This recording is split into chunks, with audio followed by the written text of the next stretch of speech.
Hi guys, आज की video में हम बेसिकली पढ़ेंगे लीनियर सर्च एल्गोरिदम के बारे में। लीनियर सर्च एल्गोरिदम एक तरह की डीएससी की एल्गोरिदम होती है जो हम यूज़ करते हैं किसी भी एलिमेंट को सर्च करने के लिए। बेसिकली क्या होता है कि इसमें हम एक लिस्ट ऑफ एरे या कोई भी होता है, एक लिस्ट मान के चलते हैं एरे की, उसके अंदर मल्टीपल न्यूमेरिकल वैल्यूज हैं, ठीक है। और एक्स की वैल्यू हमने समथिंग 3 ले रखी, तो ये वो 3 वैल्यू को सर्च करेगा। अगर वो थ्री जो वैल्यू है उसको मिलती है देन वो रिटर्न करेगा ओके, वरना तो एल्स बोलेगा नॉट ओके। उसी तरह तो अगर मैं इसका बताऊं टाइम कॉम्प्लेक्सिटी और क्या कहते हैं स्पेस कॉम्प्लेक्सिटी, तो टाइम कॉम्प्लेक्सिटी तो सिंपल 3 है: best case, worst case and best case, worst case and the average case. Best case omega 1 होगा, क्योंकि इसमें क्या होता है जो पहला एलिमेंट होगा उससे ही शुरुआत करते हैं, कभी कभार पहले एलिमेंट पे ही मिल जाए।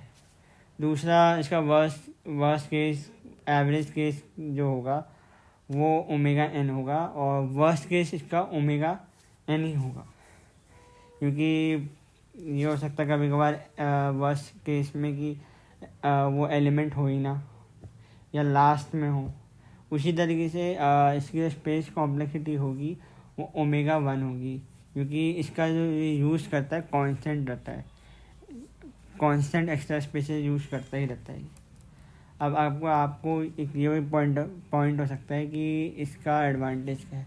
तो इसका सिंपल एडवांटेज में कहूँ तो कि सिंपली इम्प्लीमेंट करने में आसानी होती है, और अनसॉर्टेड डेटा पे हम यूज़ कर सकते हैं इसको, और कोई भी प्री प्रोसेसिंग और वो सब, मतलब पहले से हमें प्री प्रोसेस करने की कोई टेंशन नहीं होती है।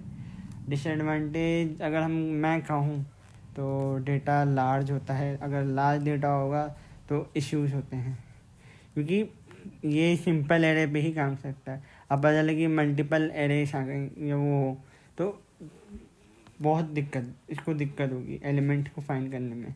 उसी की तरीके से थोड़ा स्लोअर हो जाता है बाइनरी सर्च और इन सब में।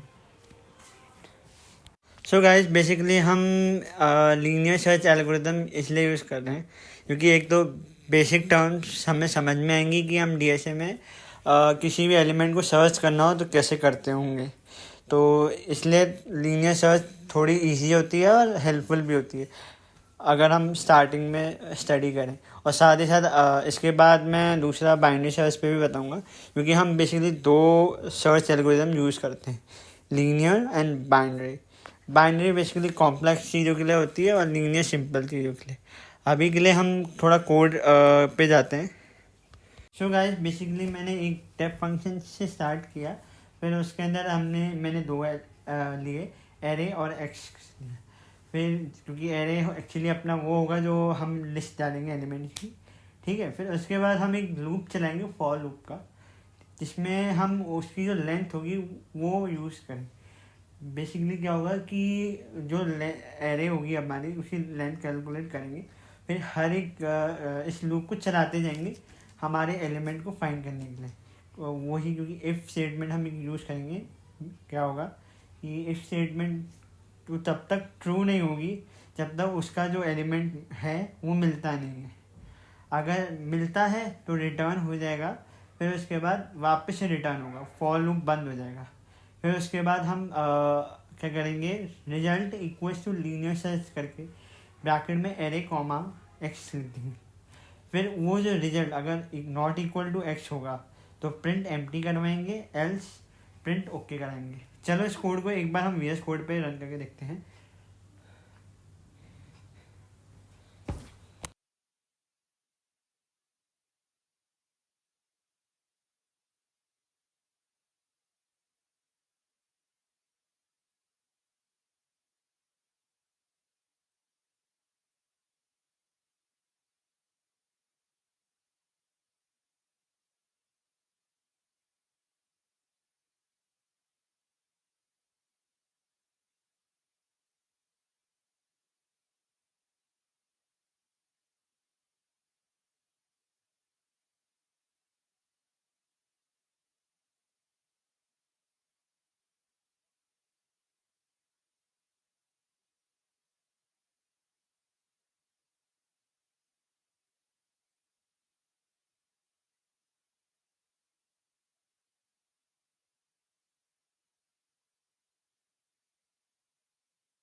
सो गाइस बेसिकली मैंने एक डेफ फंक्शन से स्टार्ट किया, फिर उसके अंदर मैंने दो लिए, एरे और एक्स।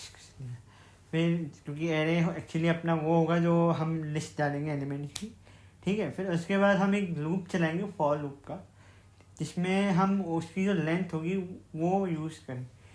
बेसिकली क्या होगा कि जो एरे होगी हमारी उसकी लेंथ कैलकुलेट करेंगे, फिर हर एक इस लूप को चलाते जाएंगे हमारे एलिमेंट को फाइंड करने के लिए।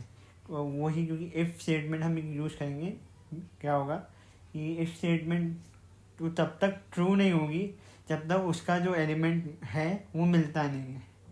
अगर मिलता है तो रिटर्न हो जाएगा, फिर उसके बाद वापस से रिटर्न होगा, फॉर लूप बंद हो जाएगा। फिर उसके बाद हम क्या करेंगे, result equals to linear search करके ब्रैकेट में एरे कॉमा एक्स लिख देंगे। फिर वो जो रिजल्ट अगर नॉट इक्वल टू एक्स होगा तो प्रिंट एम्प्टी करवाएंगे, एल्स प्रिंट ओके कराएंगे। चलो इस कोड को एक बार हम वीएस कोड पे रन करके देखते हैं।